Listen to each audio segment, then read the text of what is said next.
Welcome back to BWO Daily, your source for news in sports entertainment and the world of professional wrestling from you boys at Busted Wide Open. My name is Nick Howell. And I am Sir Ian Dangerous. And you may have seen Raw last night. If you haven't seen Raw last night, you might want to be careful. There might be a spoiler or two in here because it was announced right before Raw yesterday that nothing to do with the ratings whatsoever, but hey, everybody, Shane McMahon is coming back and we're going to try something new. There's going to be a new thing that happens on Raw, and there's going to be a new faction. There's stuff happening. Hey, everybody, but you can come watch Raw if you want. So that was all announced yesterday before Raw happened, and then Raw happened, and boy, did it happen, Nick. We're going to be talking all about Raw later on today on our live show over on Twitch, which will then be up on YouTube later on. So if you guys want to look out for that and see what we had to think about this particular Raw and what they ended up doing creatively over there. But if you don't have to listen to us. You can actually ask other former WWE talent what they thought about this creative change. Miro and Maria Kanellis, Miro formerly Rusev, they both weighed in on Twitter with some little pot shots at WWE. Miro, very short but sweet, he said, quote, "We want to build new talent. Shane is back." Sums it up, which... That'll goose the ratings. Put a McMahon back on TV. Bring Shane back. His last run was really good for ratings, too. Mm-hmm. So, yeah, Miro taking pot shots at WWE there. And then Maria Kanellis was a little less terse. She said, WWE doesn't want to build new stars. They want to spike the ratings for a couple of weeks to keep the investors/networks happy. What WWE doesn't seem to get is ratings improve when people care about the story/stars. Invest in talent, spend the time building stars, stop the laziness. Straight up calls him lazy. So, yeah, shots fired by someone who, last time she was in WWE, had 2 kids and was barely on TV. Mm-hmm. But that being said, she's got a point. Yep. She really has a point here. There are a lot of times marketing type of entities can be overly invested in metrics that don't matter in order to brag about how awesome they are, when in reality, if you look at the metrics that do matter, they would tell the whole story. So that's my mundane way of saying they're looking at the wrong stuff. And she's got a point that they're looking at the ones that the investors care about, not the ones that the fans care about. Exactly, and the overall picture, I think she's onto something here. Like, yes, people were interested in what happened on Raw last night. They came for the segment. They were curious, and you're going to get the curiosity pop in the ratings. And some people liked it, some people didn't. That's fine. That's what's to be expected with something that's fresh and new and hasn't been seen before, and they're going completely out on a limb with it. The problem is that's short term. Yep. That's all short term. They're not the concept that they brought to Raw last night. It's not going to stick around. It's not a long-term concept for them. They're not going to be able to maintain it. It's just something that they're going to do for a hot second and then forget about, like the wild card rule, like bringing up NXT stars without having any plans for them, like all the things that they've done since 2018 when they said they were going to, quote, listen to the fans, or the end of 2017, I guess. They're going to listen to the fans. And give them more what they want. They've just done a whole bunch of like short-term pops instead of actually trying to build long-term stories and also building new characters. And it's worth noting that during the second quarter investors call, Vince said that they did want to concentrate on better characters, more compelling storylines, new characters, more content that's not necessarily in the ring, but content that focuses on talent, personalities, and their stories outside of the ring. He said that they always have to develop new characters constantly. So, which is worth noting, because what this was last night, this Fight Club thing that they did, despite being a ripoff of Matt Riddle and Josh Barnett's Bloodsport, was actually it kind of fits into that, where you had people you've never seen before. We've never really seen Babatunde before, right? And here he is. That's a big boy. It's a new venue there. It's always been. But the thing is that they're doing something out of the ring. They're doing something a little bit different. They're doing it in a way that's you can do it during this pandemic, and it's sustainable. You don't have to have a big crowd for it, right? You can do an underground wrestling thing like this, where you have a few people in there as a crowd, and that will work from a production standpoint. But then when Vince says we always have to develop new characters, I sit there and go, you have the deepest roster you've ever had. You have an enormous roster filled with insanely talented people. Why do you continually have to build new characters if you have so many people that you could be investing in if you gave them a chance to shine? Turn them loose. And that's turn them loose, let their personalities show. And I think that's one thing that Maria said, where invest in talent, spend the time building stars, not constantly throw something fresh and new at us.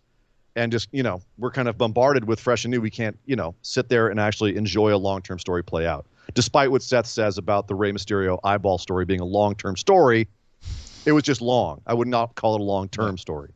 Sorry, Seth. When Vince was asked how long it would take to turn all this around, like the sagging ratings, which is, we all agree why they did this, he said he would like to think it would just take months to turn around, as the key is not being in front of an audience. Like the big problem they have is not being in front of a crowd. So he thinks that once they get crowds back in a few months, it will all help and it will all change.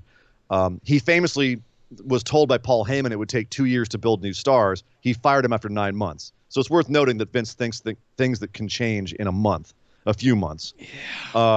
Yeah. So he says audiences are really important. He says they're the third person in the ring, but they're always looking for alternatives when it comes to filming in this modern era of the pandemic. And this is where that came from, bringing Shane back, doing the Fight Club thing. So I guess the question then, Nick, is, can we look at Miro and Maria and their reactions to this and say they've got a point? 100% yes. Or is there also some validity to WWE trying out something new now when their hands are tied because of the lack of audience? I'll never shoot down experimentation. I always say fail fast. Try it. If it doesn't work, fail. Move on to the next thing, right? But don't sit there and be misguided and think that you can just hotshot these. Like there's a bunch of writers sitting around in the back smoking a joint going, what would be cool? Let's put Doritos on pizza. Yeah, man. Let's try this weird stuff that makes no sense. And that'll somehow goose the... That's my point. Is like just from what we understand, there's no weed smoking backstage because it's all too hyped. You're going to have a bad high. I was making an analogy. The point is that you can't have one guy with these harebrained ideas that's tearing up scripts 2 hours before a show that nobody else is really in tune with, and somehow expect that to turn into, quote, long-term character development. It's never going to work. So it's going to be this series of bang, bang, bang hot shots that just flying by the seat of your pants. Exactly. Yeah. Nothing's ever going to change. I'll tell you this. The crowds not being there are not why the ratings are tanking. What we just talked about is. I think in part they are. I think that's a cop-out. Outright. Yes. I think to say that it's solely because of that is a cop-out. It's definitely a part of it. I don't think it's 100% because of that. But that is absolutely an element of it. I think that audience investment, the product that you're putting on TV right now, is not as engaging because the crowd isn't there, and having piped in noise and poor PC students standing there just, I've been here for 10 hours. They haven't let me sit down. Like, they're not going to be the best crowd to put out there either. So, being told when to applaud, when not to do this, when not to do that. Kevin Dunn screaming at them over the loudspeakers. So it's, the audience is absolutely part of it. Have to give them credit there. It's not 100%. Yeah. That's not it. All of it at all. Totally think Maria and Miro have a strong point here. And it's what kind of everyone's been screaming at them, and everyone who leaves their company says about them. And it's a case. It's like a case in court that the papers keep piling up. All of the evidence that something fundamental is wrong with WWE Creative. It's all piling up to the point where even the most staunch WWE defenders go, you know what? I still love it, but they really could do things better. Does this remind you of something, another three-letter company in the late 90s that were facing similar issues? A little bit. This does feel a little bit like little Vince Russo hot-shotting here. Yeah. All we need is someone on a pole match. Oh, wait, we already had that a couple of years ago. We had a kendo and a pole. They've already gone there. We had an eye for an eye match. That doesn't feel like Vince Russo at all. Oh, wait, it totally does. Yeah, a little bit. As a Raiders fan, it feels a little bit like Al Davis in the 90s as well. So that's hurting. That's not all. Also have a possible, somewhat kind of update on where Austin Theory has been. There was a theory that he was out with COVID, that he had tested positive. Now we're hearing from Dave Meltzer that there was a, quote, unannounced suspension of sorts, which is an extremely abstract thing to say. It is Uncle Dave, though, so take that for what it's worth. But basically what he's heard is that there's a report that he's been kind of laid onto the side for whatever reason, and that reason has not been announced. Now, obviously, we have a couple of suspicions. It could still be something COVID-related.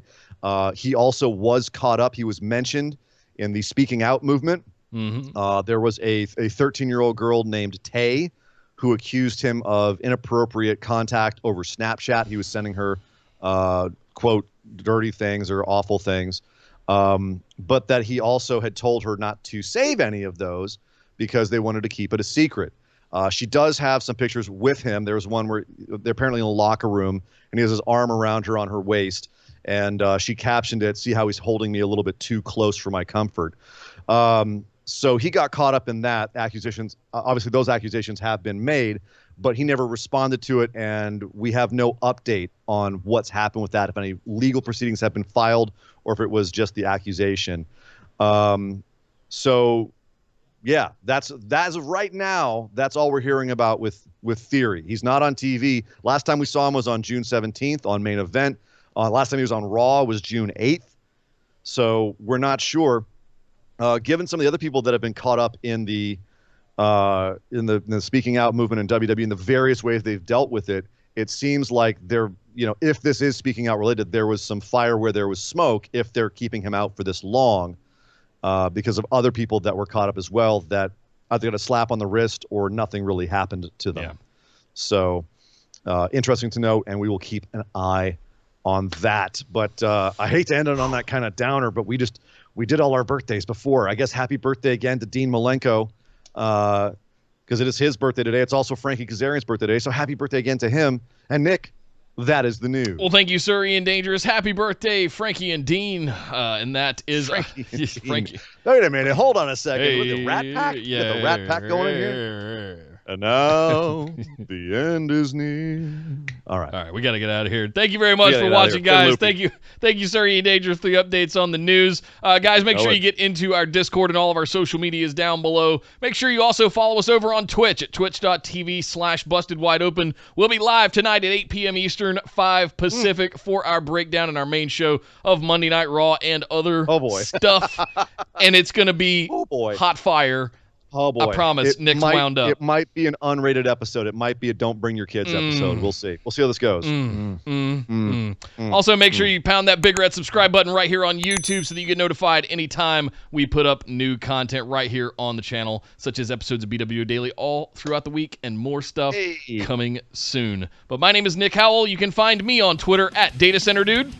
And I am Sir Ian Dangerous. You can find me on Twitter at Sir Ian Dangerous. And we will see you guys next time.